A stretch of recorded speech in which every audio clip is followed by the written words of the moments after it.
Salut les filles! Bienvenue dans Entre deux pauses, le podcast qui fait du bien entre deux clientes, avec Victoria et Géraldine. Coucou! Salut les filles! On est de retour avec Ouais. Mélissa. Bonjour. Trop contente de t'avoir, Mélissa, sur le podcast. Ouais. Ça fait un moment qu'on voulait enfin pouvoir discuter avec toi de ton expérience, de ton parcours. Donc, vraiment trop contente. Ouais, avec plaisir, c'est vraiment cool. Et c'est une très bonne idée ce que vous faites. Ah, c'est gentil. Merci. Merci. Je pense qu'on peut commencer. Tu vas te présenter, bien sûr, mais je pense on a un peu parlé de ton parcours avant d'enregistrer, et je pense que c'est la façon la mieux de connaître un peu ton histoire et comment tu as commencé dans les ongles. Donc, c'est pour toi. Voilà, j'ai commencé il y a quand même très longtemps. J'ai commencé, je devais avoir 13-14 ans. Donc déjà, j'ai toujours été quand même passionnée par l'onglerie. Donc j'avais une grand-mère hyper coquette, et donc du coup elle allait de manière très régulière à l'onglerie.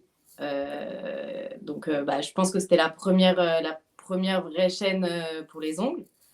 Donc on allait à l'onglerie et tout, enfin c'était vraiment la passion. Tu l'accompagnais à ce moment-là? Ouais, ou... ouais. T'allais avec elle? Ah oui, j'allais avec elle, c'était trop cool, c'était trop cool. C'était un tout petit salon, il y avait plein de tables, franchement, non, D'accord.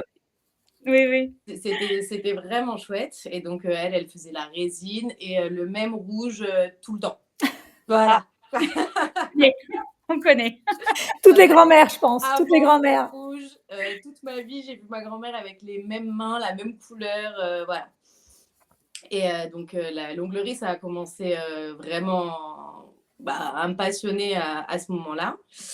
Et donc ensuite, on a déménagé. Donc moi, j'étais du Nord. On est venu s'installer ici. Et donc quand on est venu s'installer ici, petite crise de rébellion. Je travaillais pas du tout à l'école. Enfin, c'était pas du tout mon truc. Et donc ma maman allait se faire les ongles au Canet chez Gloss, qui n'existe plus aujourd'hui. Et donc la dame qui s'occupait de l'onglerie chez Gloss, Déborah, faisait toutes les formations. Et donc, à force d'y aller, de discuter avec elle, tout ça, et de voir que moi, c'était mon petit kiff, elle m'a dit, écoute, voilà, moi, si tu veux, je te forme. Et donc, du coup, c'était la carotte. C'était la carotte de si tu bosses à l'école, moi, je t'offre une formation. Et donc, j'ai commencé à être formée par Déborah. Donc, c'était tous les mercredis. Tous les mercredis, j'y allais. Et donc, c'était la résine. Donc, elle Direct. faisait... ouais, exactement, la résine, la French blanche, enfin voilà. Et donc après, quand je rentrais à la maison, c'était allez, tu t'entraînes. Donc il y avait la main qu'on appelait Ginette, qu'on accrochait. Ginette. Excellent. On accrochait la main. Donc j'ai flingué quand même beaucoup de meubles parce que c'était aussi la mode des tables en vernis noir. Oh, avec le monomère, exactement, le la dessin sèche. sur la table en vernis, génial. Voilà. Donc du coup, j'ai vraiment commencé à m'entraîner comme ça. Et c'était, si tu fais ton année, tu fais un bon trimestre, tu fais un truc, tu vas avoir des borats, tu te fais former. Moi, je t'offre la formation. Donc, c'était la carotte de bosse à l'école, en fait. Et du coup, c'était ta motivation. Ouais, exactement. C'est ce qui a fait que j'ai écouté un peu plus à l'école, quoi, du coup. Bah oui. Et à cette époque-là, donc, tu avais quel âge? Je te dis, je devais avoir 13-14 ans. 14 ans. Jeune, très jeune. Ouais, exactement. Donc, du coup, ça fait 15 ans, 16 ans que je fais ça. Une passion. Et donc, du coup, ouais, passion, vraie passion. C'était le gros kiff. Et après, j'ai continué. Moi, je voulais faire un CAP esthétique. Mes parents, pas du tout. Voilà. Tu vas pas faire un CAP esthétique, tu vas pas t'arrêter là. Il te faut au moins un bac. Donc, j'ai continué. J'ai passé le bac. Et donc, j'ai commencé, après le bac, j'ai travaillé en boulangerie. Donc, mes parents, ils avaient des boulangeries. Donc, j'ai commencé en boulangerie. Bien, donc en fait, ça a été assez vite parce que comme moi, j'avais été dans les boulangeries toute ma vie, quand je suis arrivée pour travailler, en fait, c'était facile, c'était inné, quoi. Tu avais déjà le contact client. Ouais, exactement. J'ai tout de suite eu un vrai poste, une vraie place où je m'occupais de beaucoup de choses et où c'était comme si c'était chez moi. Ouais. D'accord. Jusqu'à ce qu'ils me fassent un licenciement. Donc, ils ont arrêté, ils m'ont fait un licenciement économique. Et donc là, j'ai dit, allez, hein, c'est parti. Donc, j'ai eu le droit avec le licenciement économique, j'ai eu le droit à toutes les formations, hein, parce que tu cotises D'accord. au CPF. Donc, OK. voilà. Et donc là, j'ai commencé l'école d'onglerie à Nice. Et donc là, je suis partie à l'école pendant 6 mois. Pendant 20 ans, du coup. Tu faisais Ouais, que les... je faisais que l'école, D'accord. que l'école toutes les semaines, enfin comme une école classique, hein, mais c'était donc sur 6 mois. Sur 6 mois, on a fait résine, gel, semi-permanent, les premiers nail art avec les couleurs que tu mets et que tu remontes. C'était assez complet quand même. Pour former. Le Ouais, riz, tu avais vraiment franchement, toutes les techniques. 6 mois, c'est long. Hein. Oui, Bah oui, oui. c'est clair. 6 mois, c'est Oui. long. Hein. Tu n'as quand même pas beaucoup d'écoles d'onglerie qui font des aussi grosses formations. Elle s'appelle comment cette école? Elle y est encore ou elle est... Alors, je ne sais pas si elle existe encore. Ça s'appelait Ongle Academy à Nice. D'accord. Je ne sais pas si elle existe encore. Mhm. Mais ouais, c'était hyper long, mais par contre, c'était hyper cool. Ouais. Hyper cool. Que ce soit la manière dont moi, j'avais appris à travailler la résine et la manière plus poussée, où là, ce que c'était, rien à voir. Rien à voir. Et c'était vraiment, vraiment chouette. Et une fois que j'ai fini ça, j'ai dit, allez, c'est parti. Hein. Donc diplôme en poche. Ouais, exactement. Alors, j'étais diplômée déjà. Hein. J'étais diplômée résine, j'étais diplômée gel. OK. Le semi-permanent, ça n'existait pas encore. OK. Dans les premières formations que j'avais faites, moi, il n'y avait pas le semi encore. Chez LAC, ce n'était pas ce que c'est aujourd'hui. Hein. Bien sûr. Et donc, j'ai dit, allez, c'est parti. Donc, je me suis mise à mon compte. J'ai commencé avec du domicile. Comment tu as trouvé tes premières clientes de domicile? Première cliente, c'était les pubs sur Facebook. Voilà, hein. Pubs sur Facebook. Et donc, en fait, je m'étais mise en couveuse d'entreprise. Quand je me suis mise à mon compte, je m'étais mise en couveuse d'entreprise pour pouvoir apprendre aussi tout ce qui était compta, gestion, déclaration, tout le côté que moi, je ne gérais pas du tout, tu vois. Donc, j'ai fait couveuse d'entreprise quasiment tout le temps où j'ai fait du domicile, donc pendant 1 an. Et au bout d'1 an, j'ai dit, allez. C'est bon, franchement, le domicile, tu prends ta valise, tu y vas, tu montes, tu arrives, tu as des escaliers, tu as des gens qui ne t'ouvrent pas la porte. Tu perds du temps, non? Entre chaque... Alors, moi, je faisais un jour Nice, un jour Grasse, un jour Cannes. D'accord. Et en fait, ça a été quand même assez vite. La clientèle, elle s'est quand même développée assez vite. Des fois, j'avais des après-midi, j'allais chez une nana et je faisais elle, sa mère. Bah oui. Et tu trouves qu'il y avait... les clientes étaient fidèles quand même à domicile? À domicile, les gens, ils sont fidèles. Hein. OK. Franchement, ils t'appellent, ils te donnent rendez-vous quasiment avant. Donc, tu avais quand même un noyau. Ouais, et ça a été vite quand même. Alors après, en plus de ça, à domicile, tu factures pas les mêmes tarifs. Et en plus de ça, je venais de commencer. Et le domicile, si je te dis pas de bêtises, je crois que j'étais à 40 € la poste complète. Je me rappelle plus exactement, mais genre 29 € le remplissage. Tu as fait ça pendant 1 an? Ouais, j'ai fait ça pendant 1 an. Et après, je me suis installée à Alexandre III. D'accord. Donc, je me suis installée à Alexandre III. Et pareil, ça a été quand même assez vite de faire la clientèle et tout. Enfin, ça a été assez simple. Et Alexandre III, c'était une onglerie? C'était un coiffeur? C'était un coiffeur. Coiffeur. Donc, j'ai travaillé avec Christelle. Elle faisait tout le côté coiffure. Et moi, je faisais tout le côté onglerie. Entre les deux, je me suis fait former aux extensions de cils. J'ai pas pratiqué longtemps les extensions de cils. C'est pas du tout mon truc. Voilà. En fait, on a l'impression, parce que des fois, tu te dis, les cils, ça va avec les ongles, ça va avec la beauté, mais en fait, ça n'a rien à voir. Hein. C'est pas du tout le même métier. Les extensions de cils, c'est minutieux, c'est long. C'est des grosses prestats. Voilà, elle était là. Et c'est pas du tout le même rapport. Non. Et surtout que moi, ce qui me plaît vraiment, et vraiment ce qui me passionne dans l'onglerie, c'est la matière. Moi, c'est vraiment ça. Les différentes techniques. Ouais, exactement. Donc, pas du tout la même chose que les cils. Et là, du coup, tu étais toute seule au niveau onglerie dans ce salon. Il n'y avait que toi. Tout à fait, il n'y avait que moi. Donc, elle était en coiffure, moi, j'étais en onglerie. J'ai eu mon fils. Franchement, ça a été un bébé salon de coiffure, clairement. Voilà. Le mec, c'était mon sac à main. Il passait son temps avec nous. Excellent. Ouais, vraiment, vraiment, c'était cool et je suis très contente d'avoir pu avoir la chance de pouvoir lier le fait de travailler et d'avoir Maëlle avec moi. C'était vraiment sympa.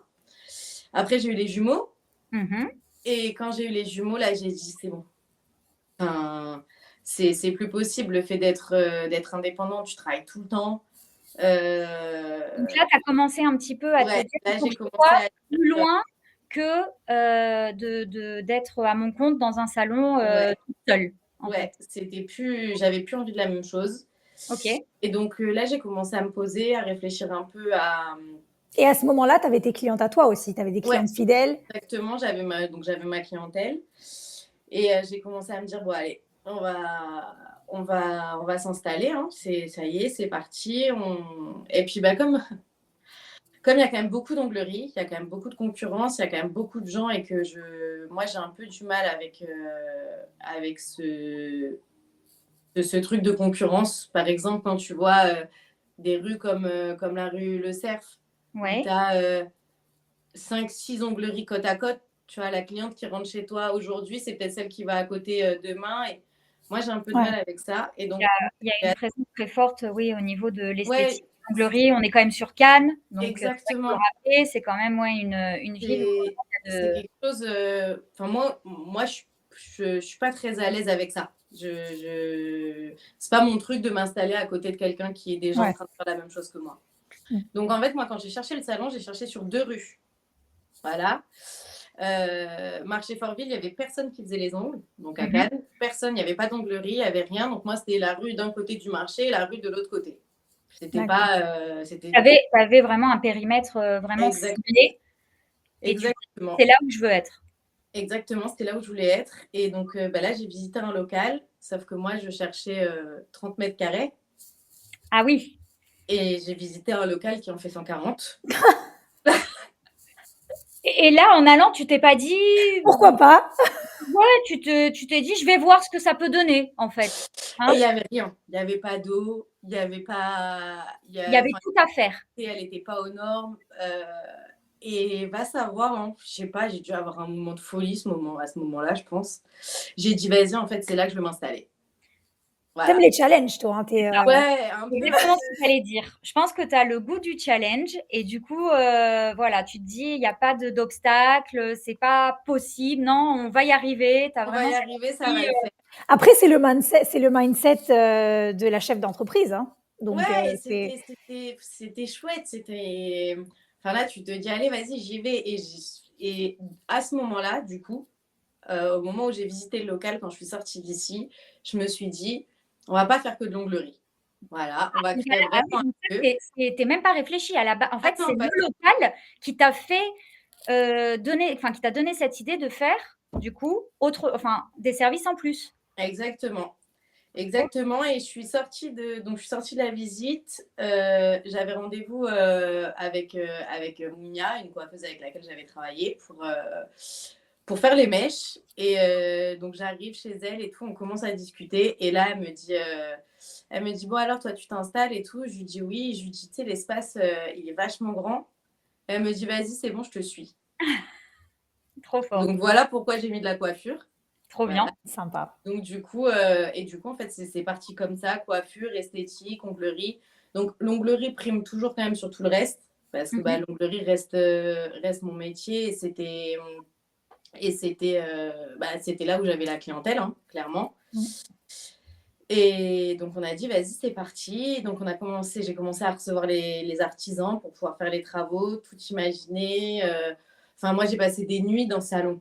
Voilà, C'est ça ce que j'allais te clairement. poser comme question. Comment tu fais quand tu trouves tu trouves l'emplacement, tu trouves le local. Après, une fois que tu te mets dedans, genre, ok, les chaises à choisir, la déco, comment ça se passe ce procès-là? Bah, je pense qu'une fois que tu es dedans, ça y est, tu t'imagines. En fait, tu te projettes. À chaque jour, tu te projettes un peu plus. Vas-y, je veux ça, je veux. Et puis tu dessines. Enfin, moi, je sais que ça a été comme ça. Tu dessines des plans. Là, je vais mettre ça. Là, je vais faire ça. Et puis finalement, bah non, je vais Oui. peut-être pas faire ça comme ça. Enfin, c'est. c'est... Enfin, Et c'est tu as fait tout toute seule ou tu as pris de l'aide? Genre, tu es allé voir une architecte ou tu as fait pas du vraiment tout. tout Pas designé du toute pas seule? du tout. J'ai pas pris du tout d'architecte, j'ai pris électricien, plombier. En fait, chaque personne que tu vois, il te demande une fortune pour tes travaux, clairement. Ouais. Donc, j'ai vraiment appris à faire des trucs dans lesquels je me serais jamais imaginé faire. Donc, tu t'es dit, je vais le faire. Je vais Je vais le faire. Genre, ça va aller, ça Moi, va c'est bien bon, se passer. je gère ce Ça côté-là. va bien se passer. Voilà.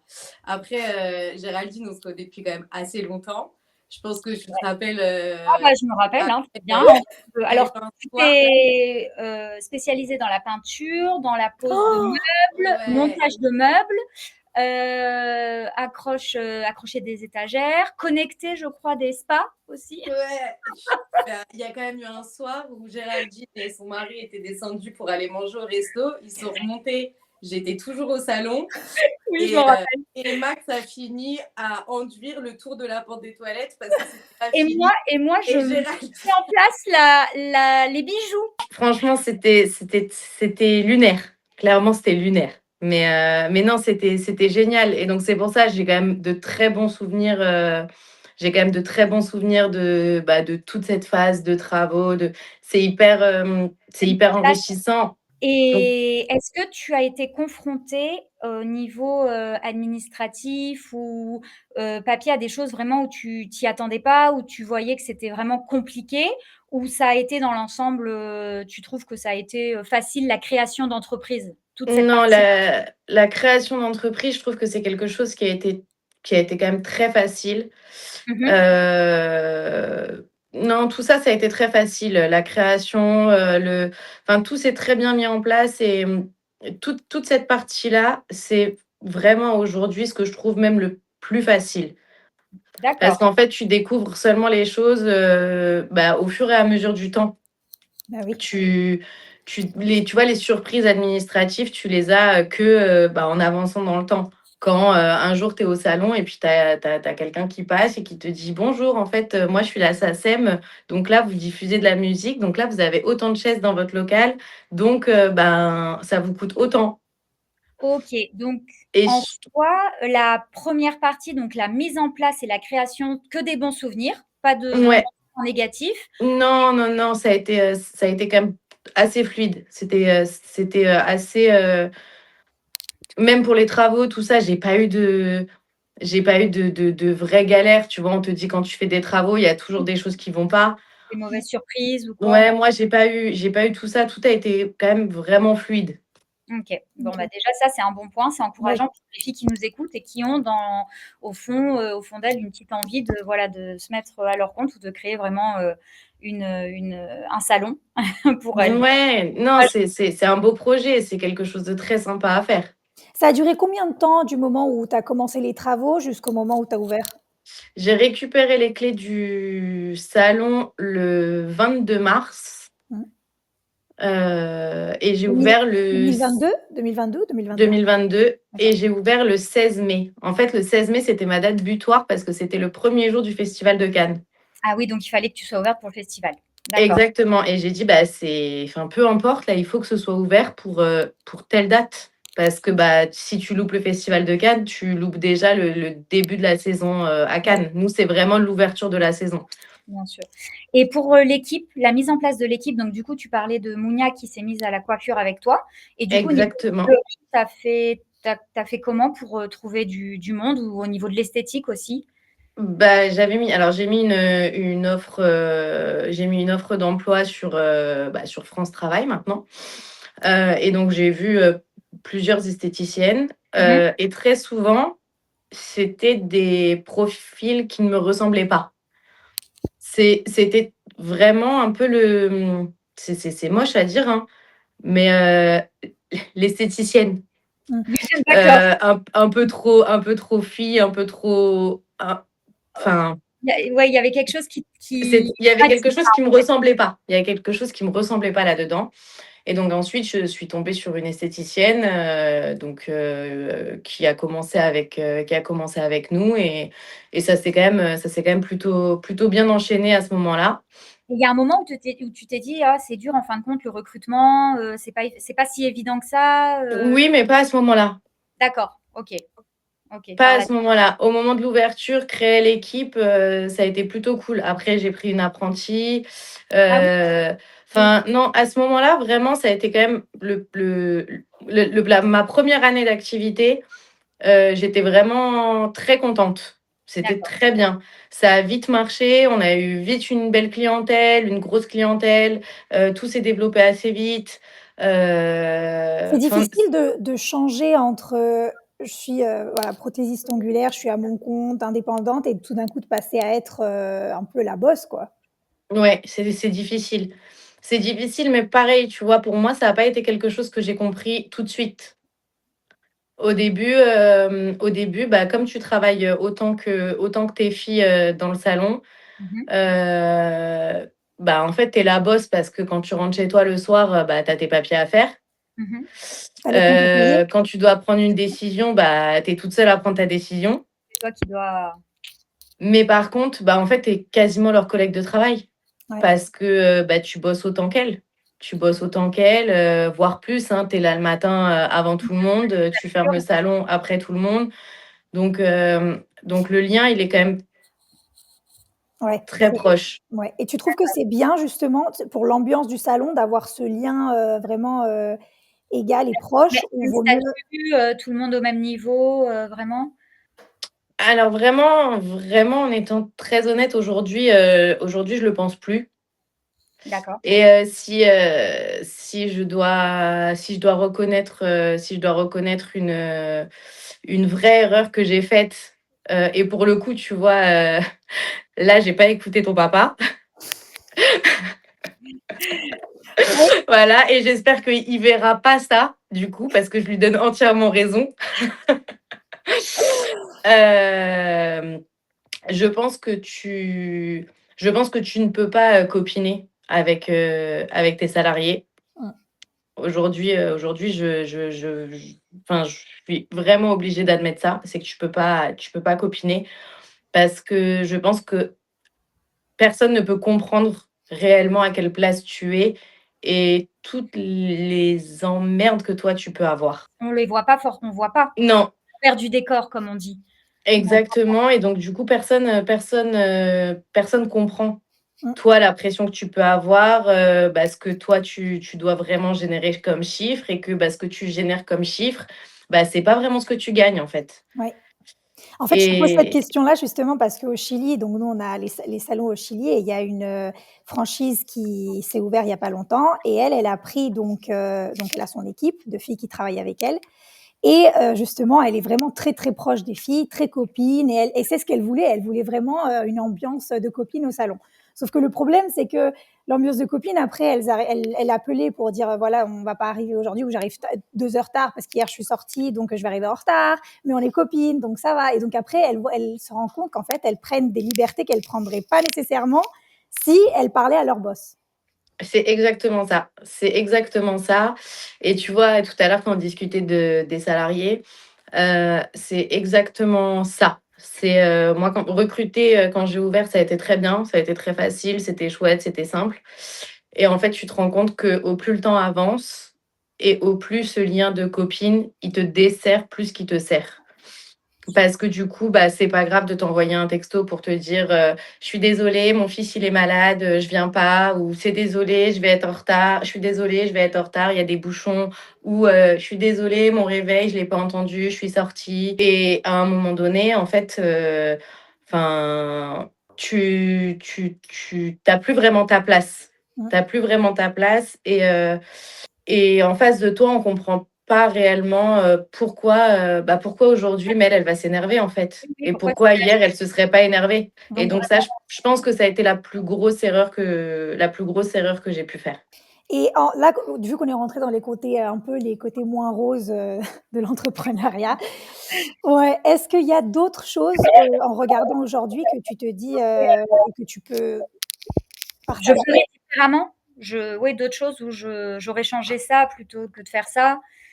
Oui, ou des côtés juste moins roses de l'envers du décor quoi, qu'on peut peut-être pas penser aujourd'hui si on est indépendante prothésiste ongulaire, on pense pas peut-être à ça si demain on veut ouvrir son salon. Je pense qu'on ne pense pas réellement à tout le côté charge. On se rend pas compte qu'il y a une vraie grosse Charge mentale, différence. tu dis? Genre charge mentale, Alors, cognitive? la charge mentale, oui, elle y est. Mais elle y est surtout par rapport au fait d'avoir des salariés. Parce que du coup, c'est pas que ta responsabilité à toi. Si demain tu tournes pas, tu as quand même des gens qui comptent sur toi. Tu dois quand même faire des salaires tous les mois. Tu dois quand même faire tout ça. Quand tu es indépendante et que tu penses qu'à toi, tu fais ton salaire tous les mois, hein, mais on parle que de toi. Voilà. T'as pas la charge de devoir assurer pour d'autres filles, donc pour d'autres filles ou pour d'autres personnes, cette charge mentale-là, mais surtout la charge financière. Quand tu es indépendante, ok, tu payes ta TVA et tu récupères pas ta TVA, mais la prestation que tu encaisses, à part tes cotisations sociales, tu payes rien d'autre.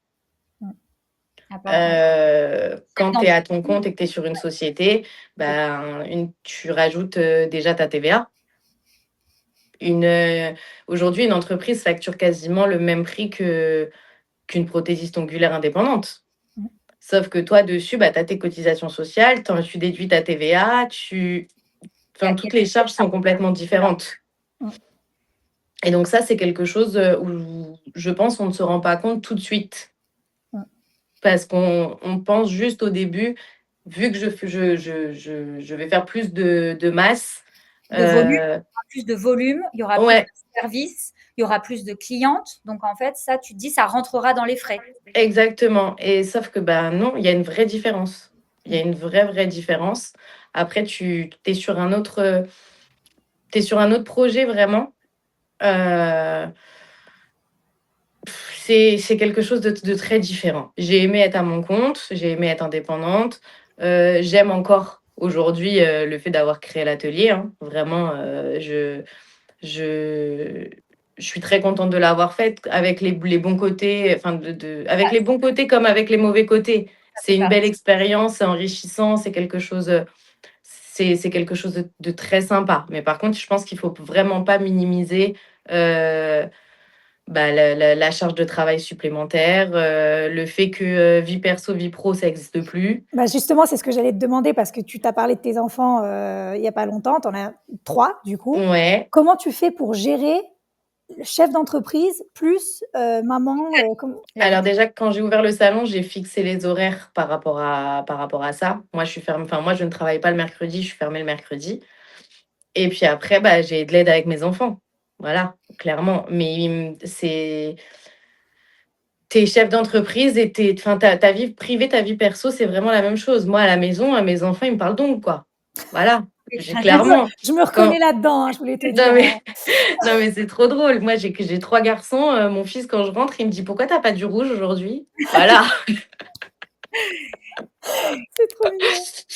Mais non, ta vie pro, elle prend vraiment le dessus sur ta vie perso parce qu'en fait, tu y penses constamment. Tu vas penser à l'offre là que tu vas faire, à la cliente qui t'a appelé parce qu'elle avait un problème avec ci. Enfin, ça prend vraiment de la place. Ouais. Ça prend vraiment de la place. Et puis, on passe aussi sur le fait qu'avoir un local, un jour, tu as une fuite d'eau, le lendemain, c'est la clim. Il y a Quand c'est toujours local, des trucs. Quelque chose. Il y a toujours, en fait, quelque chose. Il y a toujours un truc. Un peu comme à la maison, tu vois. Quand tu es chez toi, tu te dis ça y est, tout est bien. Et là, tu sais pas pourquoi ta machine à laver, elle plante. C'est pareil. C'est pareil. C'est la même chose, sauf que à la maison, souvent, c'est des choses que tu sais gérer. Il y a des fois, quand il y a une fuite d'eau, il y a une fuite d'eau, quoi. Donc là, tu commences, tu appelles le pompier. Mais c'est toute une partie à laquelle je pense que tu ne penses pas vraiment quand tu t'installes. Bien sûr. Non, au début, Ou du moins que tu ne réalises pas à quel point ça prend de la place. Bien sûr. Oui, c'est vraiment au fur et à mesure. Quand il t'arrive un truc, il faut que tu réagisses vite.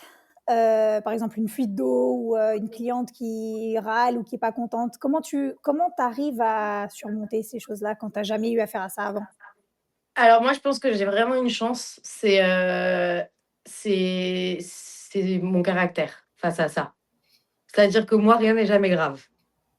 Tu arrives à relativiser. Exactement. Ça, c'est bien. Donc ça passe. Tu vois, c'est un truc que je dis assez régulièrement au salon. C'est de toute façon, toutes les journées, elles finissent par se terminer, hein. Donc même des fois, quand tu vois le salon qui est blindé et que tu vois les gens qui attendent et que tu sais que tu es déjà en retard et que tu sais que tu en as une qui passe parce qu'elle voulait faire un truc vite fait entre les 2 et que tu vois ton truc et tu te dis: «Je vais jamais m'en sortir en fait». C'est pas grave, toutes les journées se terminent. Quelle mentalité! Et ça, au moins, Et ça te permet d'affronter le quotidien ah ouais, et c'est pour ça que je te dis, je pense que c'est une chance parce que je pense qu'il faut réussir à être comme ça, mais il y a des fois où c'est plus compliqué oui, que bien sûr, d'autres, hein. bien sûr, oui, Mais je pense que c'est vraiment, enfin, je pense que sans ça, du moins, je tiendrais pas. Mmh. Voilà, des fois, tu te retrouves, et tu as un planning plein, tu as une fille qui vient pas parce qu'elle est malade, parce que eh bah, tu gardes ton planning et tu te dis juste: «Ça va aller, allez». C'est quelque chose que tu t'es au fur et à mesure, c'est venu comme ça ou c'est quelque chose que c'était dans ton caractère, et tu né comme ça, en gros? Alors je pense que ça faisait partie de mon caractère et je pense que ça se développe, de plus en plus. avec les responsabilités, que Exactement. Bah, déjà avec les enfants, oui, déjà. voilà, je pense C'est que bien, toutes les mamans, elles développent un peu ce truc. oui, c'est vrai. Et puis avec ma vie professionnelle. Passionnant. Mais sinon, non, pour toutes les filles qui ont envie de s'installer, c'est une super aventure, mais c'est aussi, beaucoup de responsabilités, beaucoup de problèmes et puis, je pense que c'est de plus en plus difficile de trouver aussi, du personnel, pour, travailler avec toi, en fait. Oui. De s'entourer de bonnes Et personnes.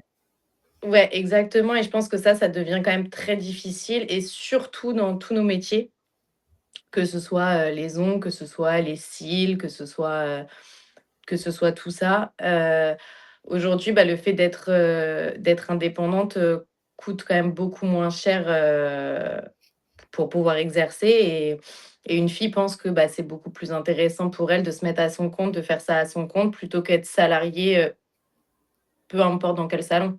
Mmh. Et donc du coup, ça devient quand même très, très compliqué dans notre métier de trouver du personnel, qui a envie de travailler. D'accord. Et donc si c'était à refaire, si tu revois, Mélissa, quand elle a commencé ou quand elle a eu cette idée de monter son propre salon, Conseillerais? qu'est-ce que tu lui conseillerais? Qu'est-ce que tu ferais différemment? Je lui conseillerais d'être moins sympa. C'est important, Non, ça. je lui conseillerais vraiment, je reviens sur ce qu'on disait tout à l'heure, mais je lui conseillerais vraiment d'être moins copine, moins copine avec mes salariés. Ouais, c'est que c'est vraiment ça. En fait, je regrette pas grand-chose parce que dans chaque échec, j'ai quand même appris beaucoup de choses. Aujourd'hui, je pense être plus chef d'entreprise maintenant que ce que je pouvais l'être, quand j'ai ouvert. Heu, mais ouais, je conseillerais de faire beaucoup plus attention et que tout n'est pas rose. Mmh. Voilà, c'est pas vrai. Et est-ce que parce que tu dis quand tu as commencé les ongles à 13 ans, tu étais vraiment genre passionnée du métier, l'onglerie, les techniques et cetera. Est-ce que cette passion, elle évolue avec, les années quand tu deviens chef d'entreprise? Est-ce que tu as toujours gardé cette même passion de la technique ou est-ce que ta passion, elle change à devenir plus, mon salon et en fait l'ambiance du salon? Comment ça change cette passion? Alors j'ai toujours la passion de faire les ongles. J'aime toujours autant ce que je fais, je prends toujours autant de plaisir, quand je fais les ongles, voilà. Ça, je l'ai toujours. Ça me fait toujours, plaisir de découvrir d'autres techniques, de voir, la manière dont l'onglerie évolue parce Mmh. que, bah, l'onglerie, ça a évolué, c'est incroyable. Les produits qu'on a aujourd'hui, c'est incroyable avec, ce qu'on faisait il y a 10 ans. Bien sûr. Il y a C'est des c'est nouveautés, il y a des nouvelles techniques, il y a des nouveaux produits. C'est innovant, je veux dire, il y a vraiment Ah, une en fait, tu t'ennuies jamais. Aujourd'hui, tu en as exactement. marre de faire ça, tu peux travailler sur une autre technique. Donc, j'aime toujours autant ce que je fais. Je pense que le plus compliqué est de devoir, lier les 2. Quand tu es dans le salon, que, ton agenda est plein et que tu dois penser à ce que tu es en train de faire, en termes de technique, de passer ce moment avec ta cliente, tout ça et que de l'autre côté, tu dois faire attention à tout ce qui se passe autour de toi pour que la cliente qui est en train de se faire coiffer, elle se sente pas délaissée parce que toi, tu es avec une autre cliente, pour que la cohésion se passe bien, pour que l'ambiance soit sympa, pour que celle qui arrive et qui est en train de patienter, elle puisse avoir un café, un thé. Quand tu réfléchis à tout ça, Mmh. c'est là où c'est sur ces moments-là où j'aime moins ce que je fais. Où D'accord. je préférerais laisser ma cliente à quelqu'un d'autre et être moi au milieu du salon et m'occuper de faire tout ça. Mais sinon, non, j'aime toujours autant faire j'aime toujours autant mon métier. C'est bien. Mmh. C'est une vraie Ouais. passion, quoi. C'est la vraie passion. Ouais, c'est vraiment mais c'est vraiment quelque chose que j'aime. Mais tant mieux. Franchement, il y a pas beaucoup de gens qui peuvent dire, «Tous les jours, je me lève et je fais ce que j'aime», quoi. Donc Ouais, c'est sûr, c'est sûr. Alors tout a un prix de toute façon, hein. Bien Tout a sûr. un prix, mais non, j'ai cette chance où je me suis pas encore lassée, de tout ça. Merci pour ton honnêteté. Ouais. Et vraiment, l'atelier beauté, franchement, à Cannes, c'est magnifique. C'est un super salon et moi, à chaque fois que je viens, j'adore et je passe toujours des très bons moments. Donc vraiment bravo pour ce Tant mieux, alors ça me fait plaisir. ouais, ouais, c'est super. vraiment. Merci beaucoup Mélissa pour, passer, Avec ce plaisir. temps avec nous, prendre ton temps Je précieux. vous souhaite plein d'autres personnes. Merci, oui. Alors oui, bah, du coup, le prochain épisode, c'est avec Natacha. On va parler un peu des différentes techniques du métier, le soft gel, l'acrygel, le builder, la Ouais, tonique, de voir en fait lesquels vaut le coup vraiment d'approfondir à fond et de se perfectionner, lesquels vaut pas parce que c'est des tendances. Il y a beaucoup de tendances aussi dans le métier de l'onglerie, donc des choses qui arrivent un jour Voilà. et qui ou partent 2 aussi semaines. vite. C'est Voilà, ça. Vraiment, qu'est-ce qui vaut le coup? Qu'est-ce qui vaut moins le coup? Les dernières techniques et on aura exact. l'occasion d'en parler avec Natacha, le En prochain tout podcast. en tout cas, merci Trop beaucoup bien. encore Mélissa, c'était vraiment un plaisir. Merci. Avec plaisir les filles, merci. Bisous. Bisous.